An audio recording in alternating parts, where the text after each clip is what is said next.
Activities ಮಾಡ್ತಾ ಇರಬೇಕು. Hand ಎಂಬ್ರಾಯ್ಡರ ಮತ್ತಂದರೆ ಏನಾದರೂ ಹೋಮ್ ಡೆಕೋರ್ ಮಾಡೋದು, ಗಾರ್ಡನಿಂಗ್ ಮಾಡೋದು, ಮತ್ತಾದರೆ ಫ್ಲವರ್ ಗಾರ್ಡನಿಂಗ್ ಥರ ಮಾಡೋದು, ಮತ್ತು ಪೇಂಟಿಂಗ್ ಮಾಡೋದು, ಜ್ಯುವೆಲರಿ ಮೇಕಿಂಗ್ ಮಾಡೋದು. ಇದೇ ರೀತಿ ಕರಕುಶಲವ ಮತ್ತು ವೇಸ್ಟ್ನಿಂದ ಏನಾದರೂ ಚೆನ್ನಾಗಿರೋದು ಆರ್ಟ್ ಕ್ರಾಫ್ಟ್ ಮಾಡೋದು. ಇದೇ ರೀತಿ ನಾವು ಕೆಲವೊಂದು ಆ್ಯಕ್ಟಿವಿಟೀಸ್ ಮಾಡಬೇಕು.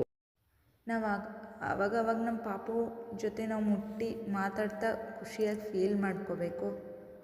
ಸೊ ನಾನು ಬ್ರೇವ್ ಆಗಿದ್ದೀನಿ, ತುಂಬ ಧೈರ್ಯವಂತೆ, ನಾನು ಕೈಂಡ್ ಹಾರ್ಟೆಡ್ ಇದ್ದೀನಿ, ನಾನು ತುಂಬ ಚೆನ್ನಾಗಿದ್ದೀನಿ, ನಾನು ತುಂಬ ಸುಂದರವಾಗಿದ್ದೀನಿ, ನನ್ನ ಗುಣಗಳಲ್ಲಿ ತುಂಬ ಶ್ರೀಮಂತಳಾಗಿದ್ದೀನಿ, ನನ್ನ ಮೈಂಡ್ ಯಾವಾಗಲೂ ಒಂದು ಕ್ರಿಯೇಟಿವ್ ಆಗಿರುತ್ತೆ, ನಾನು ಎಲ್ಲರ ಜೊತೆ ಫ್ರೆಂಡ್ಲಿಯಾಗಿ ಮಾತಾಡ್ತಾ ಇರ್ತೀನಿ, ನಾನು ಯಾವಾಗಲೂ ಪಾಸಿಟಿವ್ ಯೋಚನೆ ಮಾಡ್ತೀನಿ, ಐ ಆಮ್ ಕಾಮ್ ಅಂದರೆ ನಾನು ಯಾವಾಗಲೂ ಸಮಾಧಾನ ಶಾಂತಿಯಾಗಿರ್ತೀನಿ. ಈ ಥರ ನಾವು ವಿಚಾರ ಮಾಡ್ತಾ ಇರಬೇಕು.